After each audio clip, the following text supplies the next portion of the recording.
एक खूबसूरत नीले आसमान पर बहुत से बादल रहते थे। इन सब में एक नन्हा सा बादल भी था जिसका नाम छोटो था। छोटो बाकी बादलों से बहुत छोटा था। जब भी बड़े बादल जोर से बरसते, आसमान गरजता और जमीन पर बारिश होती, तो छोटो बस चुपचाप उन्हें देखता रहता।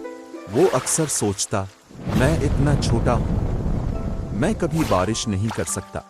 एक दिन तेज हुआ चली और सब बड़े बादल एक तरफ चले गए, लेकिन छोटो अकेला रह गया। वो आहिस्ता आहिस्ता खुश्क इलाके के ऊपर पहुंच गया। नीचे जमीन बहुत प्यासी थी।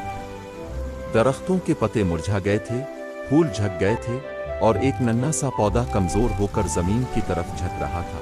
पौधा आहिस्ता से बोला, काश थोड़ा सा पानी मिल जाए। छोटो ने ये सुना तो इसका दिल भर आया। उसने खुद से कहा, शायद मैं थोड़ी सी बारिश तो कर सकता हूँ, मुझे कोशिश करनी चाहिए।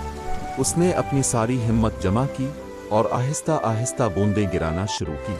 पहले चंद कतरे गिरे, फिर थोड़ी और बारिश होने लगी। जमीन ने सुकून का सांस लिया, पौधा सीधा हो गया और उसके पत्ते दोबारा हरे होने लगे।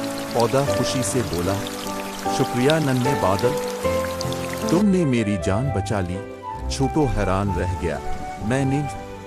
वाकई इसी वक्त सूरज निकला और आसमान पर एक खूबसूरत कौस कज़ा बन गई।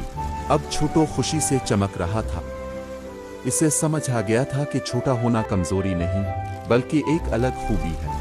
कुछ देर बाद बड़े बादल वापस आए।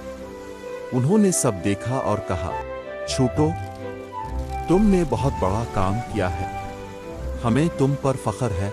छोटो मुस्कुराया और पहली बार खुद पर यकीन करने लगा।